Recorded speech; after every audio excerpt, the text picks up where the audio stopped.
Richie Santa, and I got the man right here. What's up, Richie? How are you, Johnny P? What's going on, my brother? Good to see you. Doing all right, doing all right. It's been a while. Yeah, it's been a while. We've known each other since 1951. A long time. Yeah. Well, maybe you. I was not even around at that time.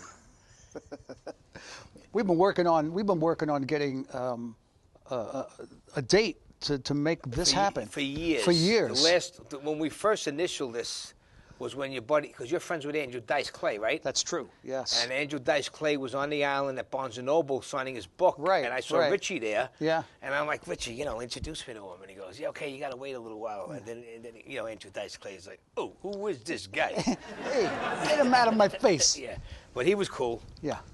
So what's going on, man? You're playing all over the place. You're back in action. You look great. Thank you. Thank you. Thank you. Well, about 14 and a half years ago, I decided to just do Elvis strictly. Mm-hmm. And it's my true passion. I've been enjoying a great career. Yeah. It's the best thing I've ever done. I love Elvis Presley, man. I know, you were telling me. I do. Yeah. I became an Elvis fan like in my 20s, though, but I went deep into like the background of Elvis, more the B-side stuff, getting away from the commercial stuff. But he had a lot of great rhythm and blues. Oh, fantastic, fantastic. He could do it all.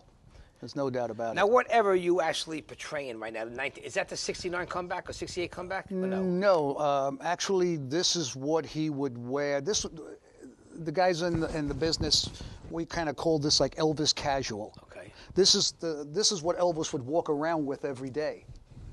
You know, he didn't wear jeans. You know, he very rarely dressed down. He always liked to be as flashy as possible. So you'll see him in pictures. He wear. This is called a puffy shirt.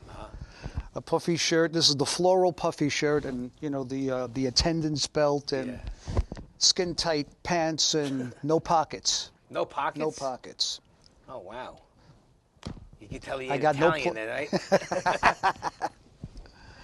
Now, where do you get your jumpsuits from? Because you got a lot of jumpsuits. Yes, I do. I get them from there are a lot of companies out there that provide Elvis clothes for all tribute artists. But I get mine from a company called Pro Elvis Jumpsuits, and they're based out of Canada. Oh, really? And I'm sure they have to be costly, right? Yeah. So, I don't have a house. I live in a refrigerator box, but I have a lot of jumpsuits. Well, that's what. Listen, you got to play the part. You got to do what you got to do. You have to do it right. If I get a suit that is obviously from a party store, like a plastic suit from Party City, you have to go. If you're going to do it, you have to do it right. That's how I feel. Like they were talking before about Kiss. Like you go into the Halloween store, you get a baloney one. Yeah. But if you're going to spend a lot of money, you get a real Kiss suit. Right. It all depends on how you put your makeup on. Right. Right? Right. If you're going to portray Kiss, you have to do it right, or you're going to be laughed off the stage. Gene and Paul were big Elvis Presley fans. Oh, actually, all of them loved Elvis. Every artist that came after him loved him. Bruce Springsteen, they all give him, Paul McCartney, the Beatles. They Zeppelin. Zeppelin. I love the story with Robert Plant. Yeah. And Elvis wanted to meet Zeppelin. Yeah. And then they both wanted to meet each other. And then Elvis invited them to one of the shows. And to the Garden. That's where it was, the Garden? Yeah. He invited, I think, Jimmy Page and Robert Plant to the Garden. And they went back after the show and they hung out with Elvis. And so and they loved him. Supposedly, I don't know I forget, but one of them, I think one of them sang, I think it was Robert Plant sang something to Elvis fast, an Elvis song. So then when Elvis was leaving, Elvis started singing the other part of it, right? Yeah, that's true. I think it was Love Me. Love Me. Treat me like a fool. Yeah. He said, Robert, and Robert turned around and treat me. He sang it to Robert, and Robert sang a little bit back to him. See, Elvis had a glow about him, this aura about him. Yes. Like, it's... Yeah, Kathy Westmoreland, who was the woman that sang all of the high parts in his group, and she said that when Elvis came out on stage, he had such a charisma about him that no other artist has matched it. And she's worked with lots of artists, lots of famous people. They have it to a small degree, but Elvis had it in spades. As soon as he walked out, he had you. Good-looking guy. Great-looking guy, Great voice. I mean, in my opinion, with you two, I'll ask you this. I mean, pretty much what killed him, I think, was the Hollywood contracts and all the movies that he did, right? Yeah, he didn't want to do them. He didn't really get the roles that he wanted. He wanted to be a serious actor, but in the early days when he did the movie Loving You and King Creole, those were kind of a great start for him. Love Me Tender. Yeah. But when he got into the 60s, it was all the that same bubblegum, recycled stuff over and over again. And he couldn't wait to get out of the contracts. I think if they would have did about 3 to 5 years with that, he got right out of that. But once he came out with that 68 special, it was great. Right. You know, but it's a shame that he died the way he did and at such an early age. And how old would Elvis be right now? 88. 88. Imagine that. Imagine all the music that he could have, right? Well, you know, in his 24 years, I mean, I think he first came out in like 1954 when he first started to get some notoriety, and he died in 77. So he didn't really have that many years. Yeah. But what he accomplished in that time, there's no artist that sold as many records as him. No. He sold over 1 billion albums. Now, what about the movie that came out, Elvis? How much of that you think was true? 80%?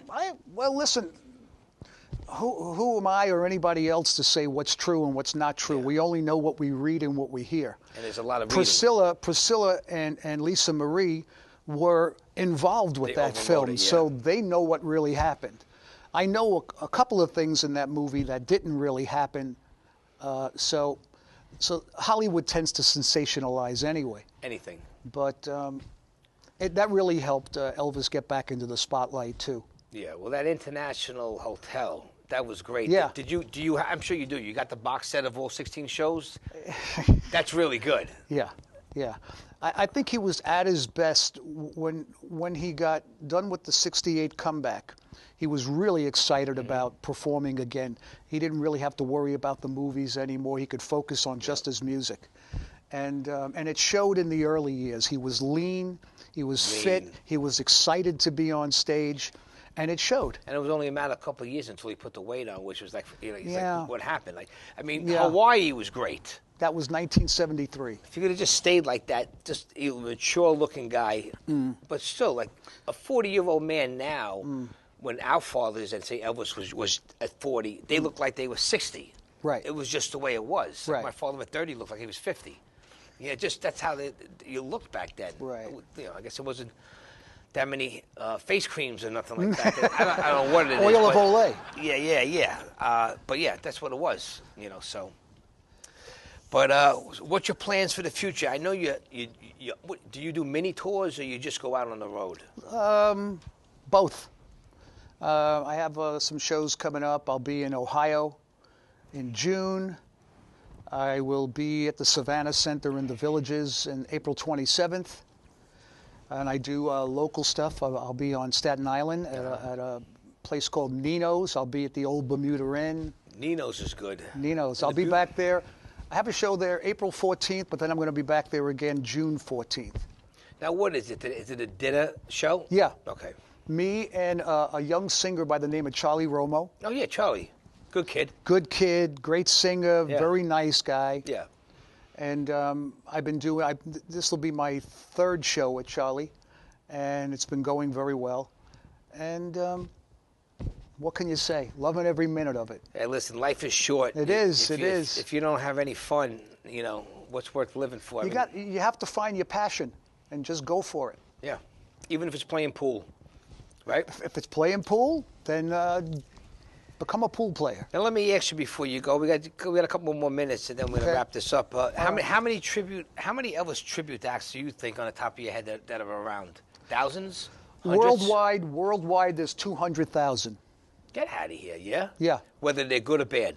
There's no rule that says you can't do it. Yeah, whether you're a fugazi or not. Exactly. And I've seen all kinds. Yeah. I've seen a guy, with no legs doing Elvis. I've seen Japanese Elvis, women Elvis, all black Elvis. That's great. Everybody wants to be Elvis. You want to be Elvis? Yeah. Come over to my house, try on a jumpsuit. Yeah, me. Forget about it. Yeah. There's only one Elvis Presley. But so, Richie, where can people find you on social media? Well, I think the best way to reach me, I'm on Facebook. I'm on that the most. I have 3 Facebook accounts. Okay. So just put my name in. I should come up. Okay. You should be able to find me. But my website's the best way to check out my schedule. It's just www.richie, R-I-C-H-I-E, Santa, S-A-N-T-A.com. Good. Well, listen, I wish you all the best. And thank you. I'd like to have you back on in the future. Let's do it. How about next show? Anytime you want, buddy. I'll be here. I'll be in the audience. All right, everybody. Richie Santa. Yeah. All right.